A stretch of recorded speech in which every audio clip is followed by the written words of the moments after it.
sous-titres, évidemment, tu te préoccupes moins de ce qui se passe. Et je trouvais les animations de Devilman tellement particulières et tellement originales que je préférais me concentrer vraiment sur le dessin plus que sur la lecture des sous-titres. Alors Devilman, de quoi ça parle en court résumé? C'est l'histoire de Akira et de son ami, dont j'ai oublié le prénom d'ailleurs, honte à moi. Navré. Akira va devenir un démon lors d'une soirée un peu particulière. Et suite à ça, il va se lancer contre une lutte contre d'autres démons, puisqu'en fait c'est un homme mi-humain, mi-démon. Et donc il va se battre contre les démons qui sont uniquement des démons. Alors je vous dis dès le départ, c'est un animé triste. Vraiment ne le regardez pas si vous n'allez pas bien, je vous le conseille pas. Regardez-le si vous voulez vraiment réfléchir, si vous voulez faire travailler un peu votre cerveau et si tout va bien dans votre vie.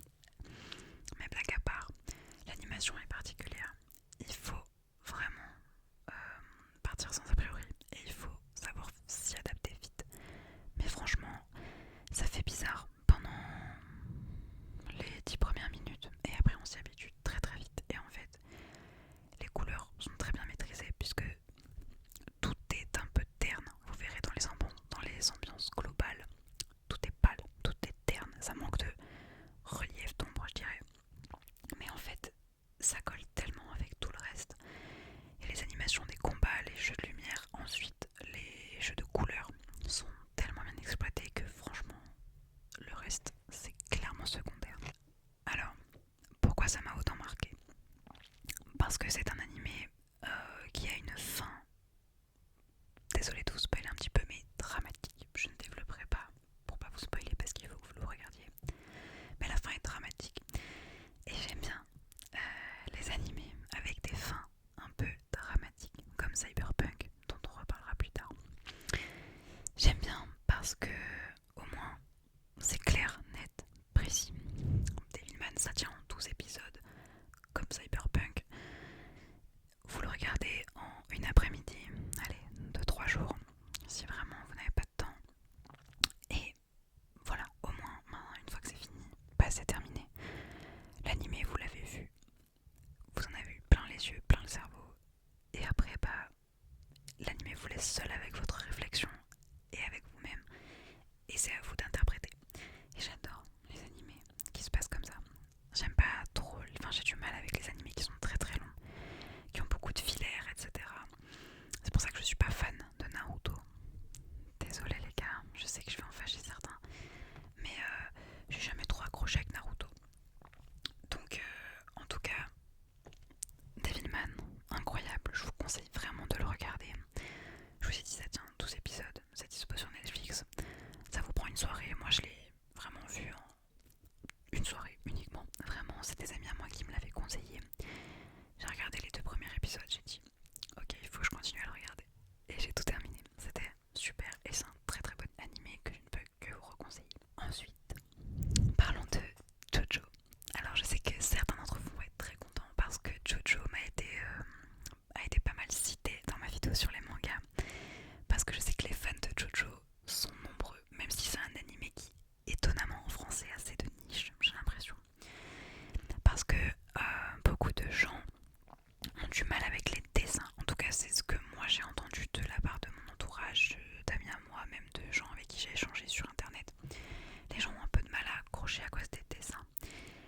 Et c'est vrai qu'en fait, au début, c'est un peu comme Devilman, ça fait un peu bizarre. Jojo, c'est des dessins particuliers, c'est une animation particulière. C'est tout en gestes, tout en mouvement, tout en mimique. Mais comme pour Devilman, en fait, une fois que vous avez commencé à regarder, vous êtes obligé de continuer.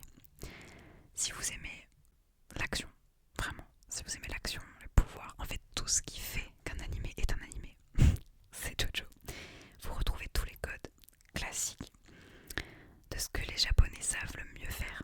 Les mimiques, les gestes, les poses qui restent en tête, les Jojo poses, c'est un classique. Si vous avez jamais regardé Jojo, vous savez au moins ce que c'est une Jojo pose, ou en tout cas vous en avez déjà entendu parler.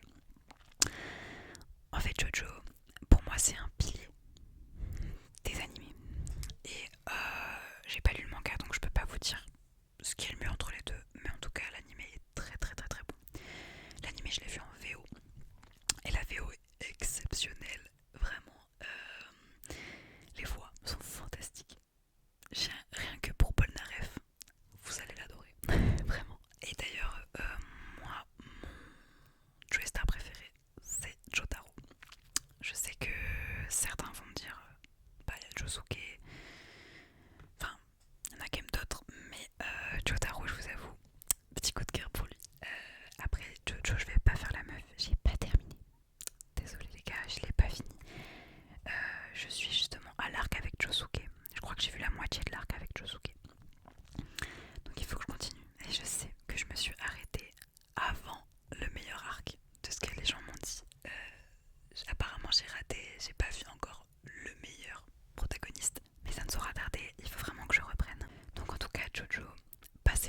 ça enlève du charme, surtout à l'animation et à la violence de ce qui se passe dans JoJo, parce que même si c'est coloré, même si c'est tout mignon, même si les mecs font un peu efféminé pour certains, les gars, JoJo c'est super violent, il y a des trucs, il y a des moments, franchement c'était trash, il faut vraiment s'accrocher. Donc honnêtement j'étais un peu déçue qu'il la censure, j'ai trouvé ça tellement dommage. Et surtout que sur Netflix, il y a beaucoup d'autres animés plus trash qui n'ont pas été censurés. Donc je sais pas pourquoi JoJo a été censuré, je pense que certains d'entre vous doivent le savoir et vous me le direz dans les commentaires. Mais en tout cas, JoJo, un grand classique. Et il faut absolument le regarder, c'est génial. Après, c'est l'inverse de Devilman dans le sens où JoJo c'est long. Très honnêtement, vous pouvez pas regarder ça en une soirée. Je sais plus combien il y a de saisons, 6 ou 7 je crois. Il me semble qu'il y en a 6 ou 7, je sais plus. Comme j'ai pas regardé jusqu'à la fin, je pourrais plus vous dire. Mais ouais, c'est long. Il faut s'accrocher. Il y a plus de 30 épisodes par saison, il me semble. Ils durent tous entre 20 et 25 minutes. Après, les épisodes, vous les voyez pas passer, hein, sincèrement. Il se passe toujours des trucs de fou, il y a des rebondissements partout. Et ça suit toujours le même schéma de base. À savoir, ils cherchent à retrouver Dio. Dio, c'est l'antagoniste. Ils tombent sur un de ses stands et ils doivent se battre avec. Ils le battent et ils continuent leur route. Voilà. C'est le schéma classique de JoJo. Mais bon, c'est de la baston, c'est de la couleur partout, c'est de l'animation, c'est drôle, c'est génial. JoJo, c'est super. Et c'est vrai que maintenant que j'y pense, je connais pas tant de filles que ça qui ont vu JoJo. Les seules conversations que j'ai eues sur cet animé, c'était qu'avec des mecs. Et je sais que les filles ont pas trop tendance à regarder ce genre d'animé parce que c'est vraiment particulier, hein. Et c'est surtout, comme je vous l'ai déjà dit, que de la baston. Donc c'est pas trop le truc des filles en général. Mais même vous les filles, je sais que vous êtes peu nombreuses à regarder mes vidéos, mais si vous aimez les animés, tentez-le. Franchement, c'est trop drôle. Donc regardez-le. Ensuite, animé suivant. On va parler de Doro et Doro. Doro et Doro, c'est le dernier animé en date que j'ai vu. Puisque je l'ai vu il y a 2 semaines. Même pas. Ouais, 2 semaines, un truc comme ça. Je l'ai vu sur Netflix. J'ai vu la première saison. Pareil, il y a 12 épisodes. Et après, il y a un 13e épisode, mais c'est un épisode un peu hors série. Ça suit pas la trame narrative. Alors, franchement, je le voyais passer depuis un moment dans mes recommandations Netflix. Je savais pas trop quoi en penser. Et puis finalement, je me suis dit, pourquoi pas, tente-le, on verra bien. J'ai adoré. Mais quand je vous dis que j'ai adoré, j'ai adoré. C'est tout ce que j'aime. Et je pense que certains ont compris. D'ailleurs, waouh, navré pour le bruit de fond. Il y a beaucoup de vent chez moi. Et tout à l'heure, il a grêlé. Je tourne en fin de soirée, donc le temps est un peu cata. Désolée pour les bruits de fond. Donc je disais, je savais pas trop à quoi m'attendre. Et donc j'ai adoré, tout simplement. C'est exactement tout ce que j'aime. En fait, c'est simple. Vous voulez me faire plaisir avec un animé, vous me mettez du trash mélangé à de l'humour, bien dosé. Un petit peu d'émotion, histoire de dire que ça reste pas forcément plat. Et une histoire originale. J'adore, voilà, c'est tout. Moi, à partir du moment où c'est un peu trash, mais du trash justifié, parce que juste trash pour être trash, bon, la flemme un peu, mais vraiment Doro et Doro, c'est un parfait mélange de tout ça. Il n'y a pas vraiment d'émotion, mais en fait, ça collerait pas à l'animé, qui est de l'émotion. Donc, ça se regarde vraiment tout seul. Pour vous faire un court résumé, parce que Doro et Doro, je sais que c'est un peu plus de niche, il n'y a pas tout le monde qui l'a vu. C'est l'histoire de Caïman. C'est un homme avec une tête de caïman, c'est pour ça qu'il a été renommé comme ça, qui vit dans une ville avec une amie à lui. Et en gros, il cherche à savoir quel est le sorcier qui l'a transformé en caïman. C'est ça son but, c'est retrouver le sorcier qui a fait de lui un homme avec une tête de caïman. Et donc pour ça, il est à la recherche de tous les sorciers. Il va essayer de chercher des infos, de savoir qui est le sorcier à l'origine de ça, comment ça se fait, pourquoi lui, et surtout il a perdu la mémoire, donc il ne se rappelle de rien avant sa transformation. Et donc voilà, il a une amie à lui qui va l'aider. Son amie s'appelle Nikaido, et elle, c'est une mage aussi. Sauf que elle a une magie très très puissante, mais elle ne veut plus l'utiliser. Et ça, on va l'apprendre au fur et à mesure de la saison. Donc ils vont se retrouver tous les deux dans des situations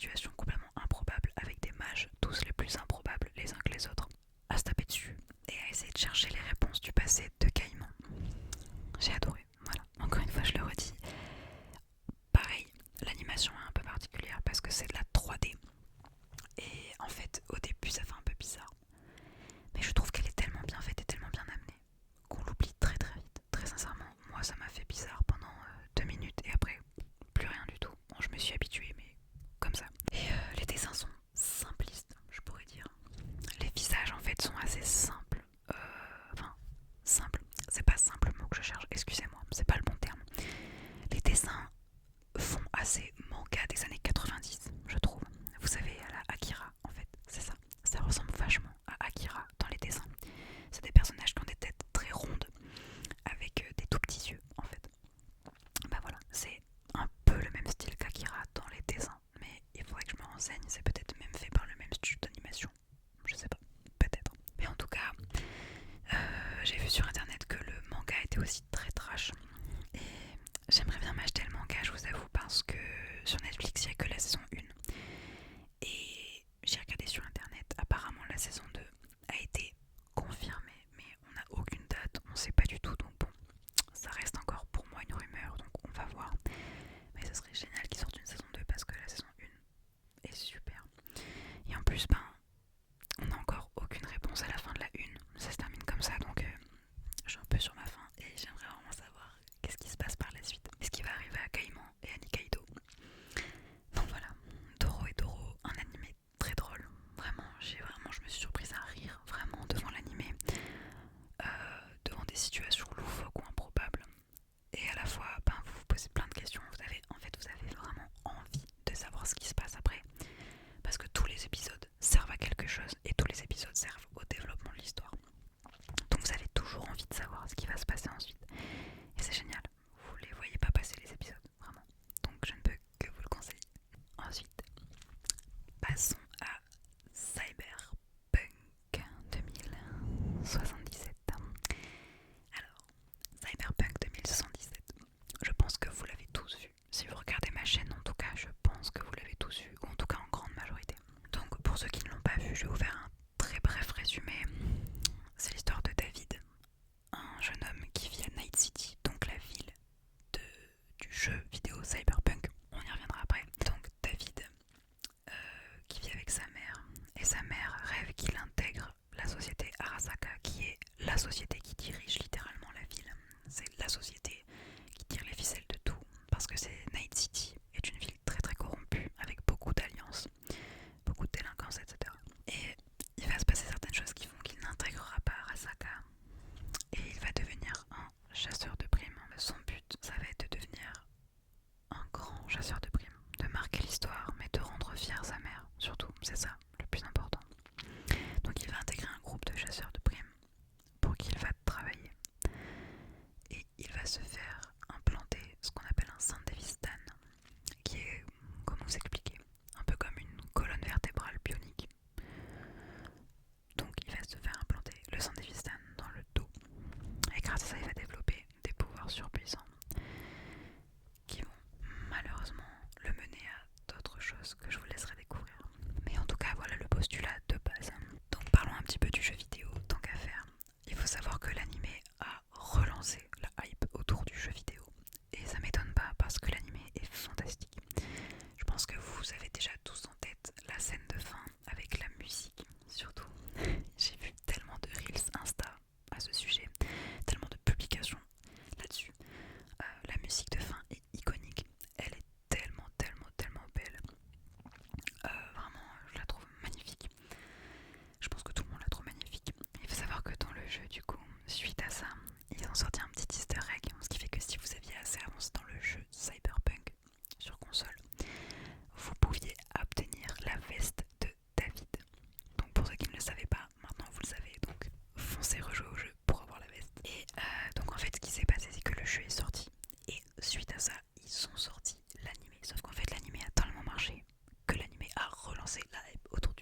aussi la voix d'Harley Quinn.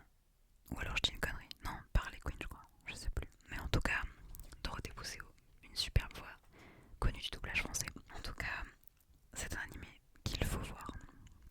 Il est émouvant. Il n'est pas drôle, il est vraiment foncièrement émouvant. Tous les personnages ont un but précis et tous les personnages secondaires sont vraiment aboutis, je trouve. Même ceux qui sont moins poussés, mais au moins ils ont un vrai but et ils servent à quelque chose. Et on arrive quand même à s'y attacher parce que Cyberpunk, bah, on pleure à peu près tout le long, surtout à la fin, mais on pleure pas mal quand même avant. Donc, c'est un animé où vous allez vous prendre une claque dans la gueule en fait, très sincèrement. Vous allez vous dire, oh waouh, ok, voilà, c'est ça que je me suis dit à la fin de Cyberpunk, c'était juste, oh waouh, la fin reste un peu prévisible, mais c'est normal, c'est clairement le but des réalisateurs en fait, c'est pas du tout pour me la péter ou quoi, c'est juste que c'est prévisible, tout le monde se doute de comment ça va se terminer, mais malgré ça, ils ont quand même réussi à nous offrir une fin splendide et terriblement émouvante. Et ça c'est fort, franchement, réussir à nous donner une émotion aussi puissante pour quelque chose dans lequel on s'attend, je trouve ça fou. Donc, l'anime Cyberpunk, ne serait-ce que pour l'histoire et pour la beauté de ce qui se passe, regardez-le, c'est fantastique. Ensuite, je vous ai gardé un petit animé bonus. Alors, animé bonus pourquoi? Parce que c'est un animé que j'ai vu et qui m'avait beaucoup plu. On va parler tout simplement de Desperate. Desperate les gars, c'est un peu ce que Berserk est pour moi au manga. Desperate, c'est, je pense, mon animé préféré. J'ai quelques minutes pour vous le vendre, alors il faut que je le fasse correctement. Desperate, le pitch, c'est quoi? L'animé commence comme ça. Une femme arrive dans une pièce, dans un bar. Elle se retrouve face au barman. Et elle ne comprend pas ce qu'elle fait là. Elle ne sait pas comment elle a atterri là. Elle ne sait pas qui est cet homme. Et elle va très vite comprendre qu'en fait, elle est morte et qu'elle a atterri au purgatoire. Suite à son arrivée, deux nouvelles personnes vont débarquer. Une femme et un homme, il me semble, dans l'épisode 1, je sais plus. Mais en tout cas, chaque épisode se compose de deux nouvelles personnes qui arrivent au purgatoire. Et en fait, elle va accompagner Tekim dans la lourde tâche de décider qui va en enfer et qui va au paradis. Tout le Death Parade. Et pour choisir qui va en enfer et qui va au paradis, le barman organise des jeux, mais des jeux tirés du jeu du casino. Ça peut être des cartes, ça peut être des fléchettes, etc. Mais après il y a aussi des jeux d'arcade. En fait c'est tout type de jeu. Et ensuite, au fur et à mesure que le jeu se développe, les deux personnes qui viennent d'arriver vont commencer à comprendre petit à petit qu'elles sont mortes, puisque quand elles arrivent, elles n'ont plus la mémoire et elles ne comprennent pas non plus ce qu'elles font là. Et le but des jeux, en fait, c'est de révéler la vraie personnalité des joueurs afin de décider qui doit aller en enfer et qui doit aller au paradis. Donc ça, c'est les épisodes se présentent comme ça. Alors Desperate, je crois que je n'ai jamais autant pleuré devant un animé. Le dernier épisode, j'ai pleuré toutes les larmes de mon corps, sincèrement. Devant Cyberpunk, j'ai pas versé une larme, mais Desperate les gars,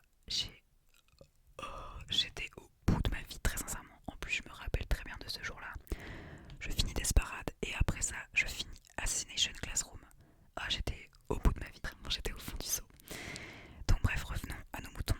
Donc déjà, vous avez le topo de base d'un épisode. Franchement, les deux personnages principaux, la fille dont j'ai oublié le nom parce que ça fait très longtemps que je l'ai pas regardé.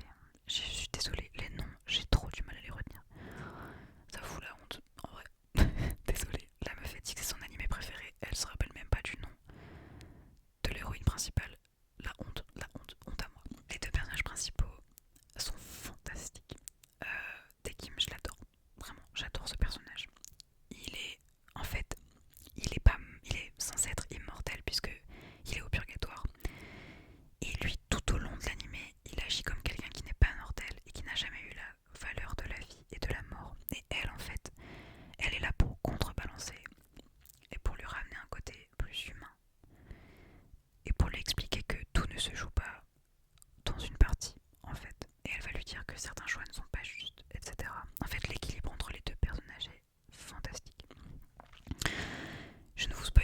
que je veux vraiment que vous le regardiez.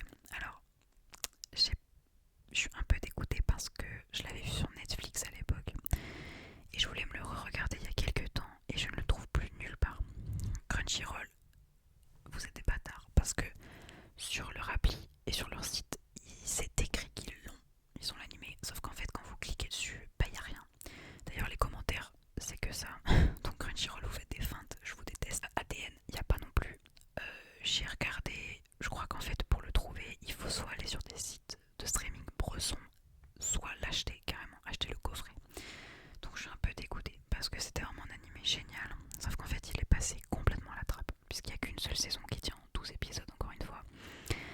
Et à la fin de la saison, bah, y a plein de réponses qu'on n'a pas. Il y a plein de questions en suspens.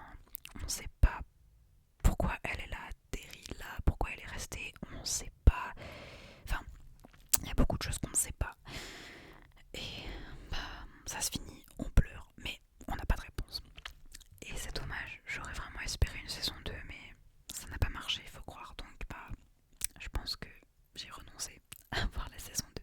Mais en tout cas, si vous avez déjà aimé le pitch, regardez-le. Il faut que vous le regardiez. Du coup, je sais pas sur quelle plateforme. Mais si vous avez la motivation de vous le chercher et de le trouver, génial. Foncez à 100%. Si je dois vous en conseiller un de tous ceux que je vous ai cités, c'est Desparade. Parce que les autres, ils sont super connus. Donc, hormis Doro et Doro, mais les autres, vous... je sais pas comment expliquer, mais vous avez plus de chances d'en parler. Alors que Desparade, c'est déjà beaucoup plus de niche. Et putain, c'est vraiment exceptionnel. Vraiment, c'est mon animé préféré, tout simplement. Donc, si vous aimez les animés qui vous font réfléchir, regardez-le, vraiment.